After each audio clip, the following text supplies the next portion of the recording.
Does it feel like your dream of homeownership has been snuffed out? It's not the final truth. Moving forward with the Dekker team. Moving forward together with the Dekker team. We are honored to have come alongside you for over 35 years, not only selling, buying, and investing in real estate over 3,117 times, coming alongside you to build your fun, build your fitness, build your finances, and even strengthen, heal, and flourish inside relationship. Dreams being snuffed out. How can they not be with all that's being said? Like real estate, buying real estate is old thinking now. Or priced out of range. Or it's too hard to get the down payment, or renting is easier. There's a lot more freedom in renting. So so I think what's happened for a lot of people that we meet is they don't even run the numbers anymore. Yeah, and whether it's buying your first home or upgrading or buying a second one or buying an investment property, it seems harder. The sensationalization of the media is that it is very tough. It doesn't work anymore. Investment properties don't work. Is it harder to find them? Yes. Yes. And the type of investment properties that used to work don't work. We got to do a different one. We've had to shift our focus. Like when we first started investing in real estate, it was kind of by accident.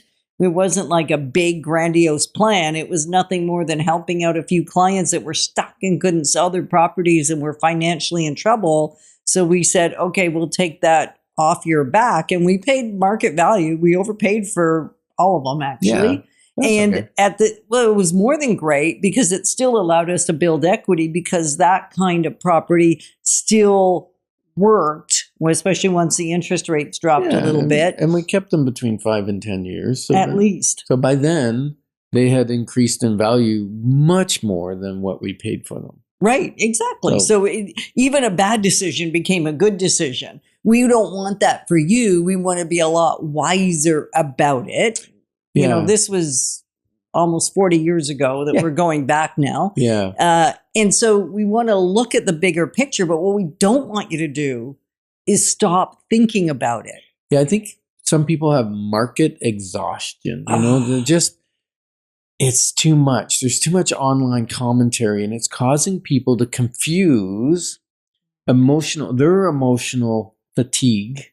Exhaustion, worn out. Yeah. With sound decision making. Like you're not getting information. That's one of the things why our clarity call, we give this 15 minutes away for free. We believe it brings value, and we think, and people say they do. Yeah. So that's why we give of our time freely. You don't have to work with us. Some people choose to work with us, but they don't have to. And a lot of times, the step that we may recommend, it might be 3 years out that someone's ready to purchase or whatever. It's not about that. It's about moving forward together, really, is what it's about. That's why we offer that 15-minute free clarity call. Just jump on dekkerteam.com, and there's a little button there. Click on it. It says schedule your 15-minute clarity call. And we're going to discuss, is your dream of homeownership or increasing your property or buying a second property, is that feel like somebody threw a wet blanket on it? The fire has gone out, or it's being snuffed out. We want to look at your situation and give you a couple ideas, encourage you, give you a couple ideas of things that maybe you could tweak.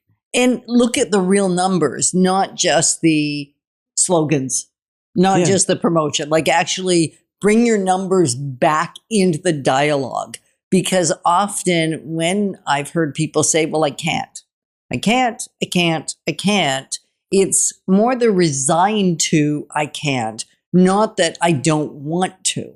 Yeah. Does that make sense, Ken? Absolutely. And so we want to look at the hard, cold truth of the numbers with you. And if you get a chance, do it yourself first. Absolutely. Have your numbers ready. And then we will not challenge your numbers, but make sure that there's nothing missing in the numbers. Yeah.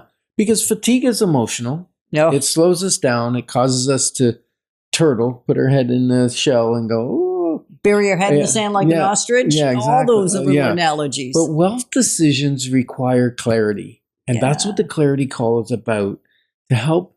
And maybe it's a good chance, Yetta, just to discuss what wealth really means to us. Because some people think it's just money. And we say it's not. It's about much more than money. Wealth is health. It's good relationships. It's spiritual.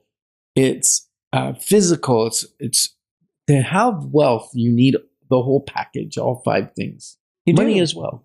Yeah, it's a piece of the conversation. It's not the whole conversation. Right. And how we make decisions affects every area of our life. So even a money decision, right? Yeah.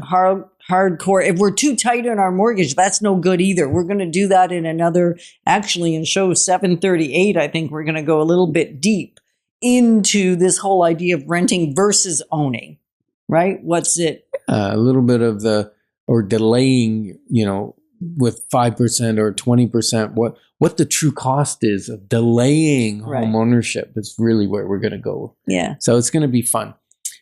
Now, there are short-term costs, right? Right. For renting. Right. And benefits. Yes. And what we got to remember is the long-term equity play, how that factors in. And unless we do some numbers for you, we run it on the same spreadsheet actually that we do for investors. If you want a home ownership, we're going to go, okay, well, what's your rent? What are your expenses? Then what's your negative cash flow, right? What's it going to cost you to live there on a monthly basis? How much is your mortgage paid down? What is the property expected to increase yearly on average based on history? Right. We can put in 4 or 5%. I think 5% is typical, but if you want to be conservative, we can put in 4, we can put in 3, and we can project that out 25 years and go, wow, look what just happened because I own a property. Right. And people get stuck on, I'm paying the bank. Yes, you are paying the bank interest and you're paying somebody's rent anyway or mortgage anyway. Well, the rent is paying your landlord's interest on their mortgage. Exactly.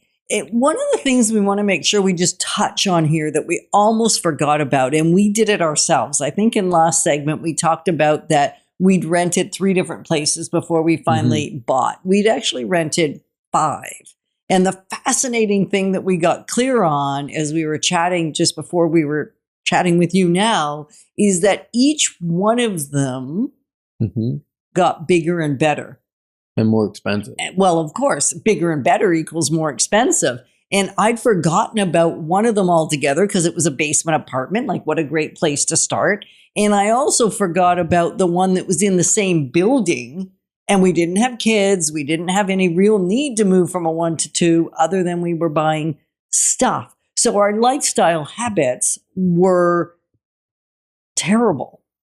Well, they were. Yeah.